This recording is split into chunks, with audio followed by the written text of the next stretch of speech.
Hi folks, how you all doing? Happy to be back. I have not been well. Wasn't well for a little while, so sorry for the delay. Sorry for the delay. But we're coming to the end of our book, so yeah, we'll soon be finished. So welcome back to my live. Welcome back to Karen Vibes, and this is reading for the mature audience. If you see a little smoke in the background, I actually have some destroyer here. Trying to keep any mosquitoes away. So if you see the smoke going up in the video. Alright, so welcome back guys. So here we are. So without further ado, we're just going to get into our book, because what I have to be doing now is by reading by phases. So doing short, maybe like 2 pages, and then I upload that, then I come back, read 2 more pages and do that, because I'm not able to read like a whole chapter and then upload that at once. So I just have to be doing it little by little. So just bear with me.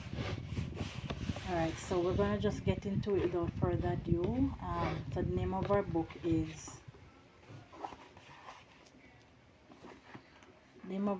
Minty Alley, and it's written by C.L.R James, and it's narrated by me, Karen. Where? Alright, so we're just going to get right into it.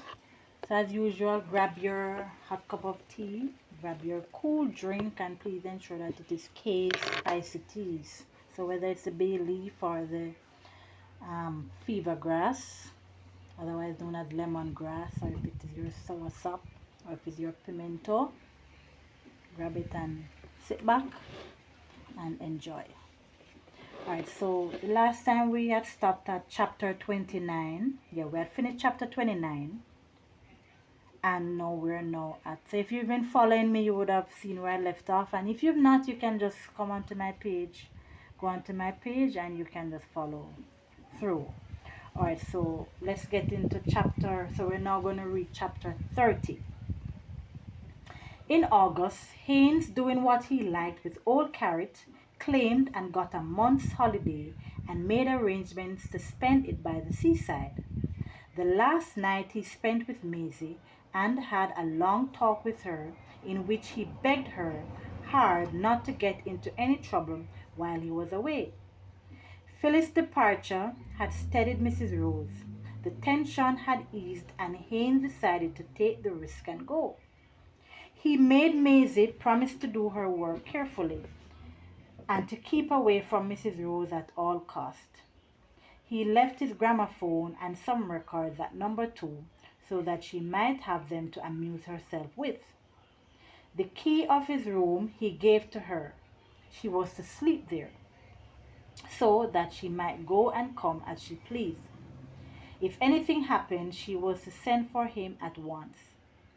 He did not tell Maisie this, but he had already had a long talk with Mrs. Rose, and she had very graciously promised to be as patient with Maisie as she could be. She deprecated the idea of spoiling Haynes' holiday, but finally promised to send for him if need be. "You like Maisie a lot, Mr. Haynes," she said, and smiled indulgently. "If I didn't know that, she would have gone from here long ago. You'll find her here when you come back." "Hell," thought Haynes, "she knows anyway. I don't care," and he didn't.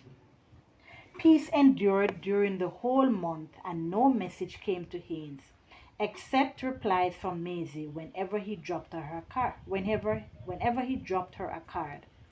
He sent a card to Mrs. Rose also. In a letter from Maisie, she stated that Mrs. Rose had asked her to send kind regards. A very good sign, he thought. The holiday was uneventful, except that Haynes tried Ben's dictum on one of his seaside acquaintances and was sharply rebuked, but nothing daunted. Tried again and added to his experience.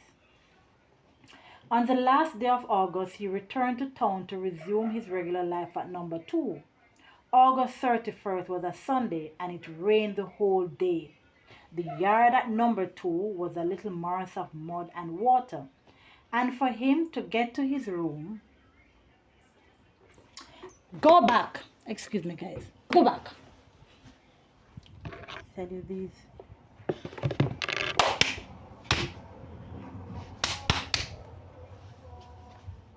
Sorry about that, folks. Sometimes these stray dogs they just squeeze under the gate. I need to get something to put at the bottom.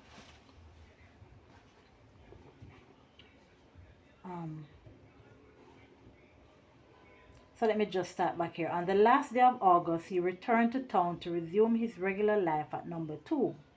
August 31st was a Sunday and it rained the whole day. The yard at number 2 was a little mass of mud and water, and for him to get to his room, he had to walk carefully along 2 boards, which Maisie always placed for him whenever it was wet, and had fixed since the early morning. After he had shaken hands with all around in the kitchen, he stepped carefully across and remained alone with Maisie in his room. It was early, about 4:30. Mrs. Rose had been cooking in the kitchen, but after greeting Haynes, she had gone into Miss Atwell's room. Despite the long absence, there was just one brief moment between them. "Glad to see me back?" asked Haynes. Haynes asked Maisie, and she did not reply, but held his arm and squeezed it, a thing she had never done before. A second after, she was unpacking his bag and chatting gaily. She gave him little bits of news, like who had come to see him, how long they had stayed, what they had said, who had borrowed books and records, etc., etc.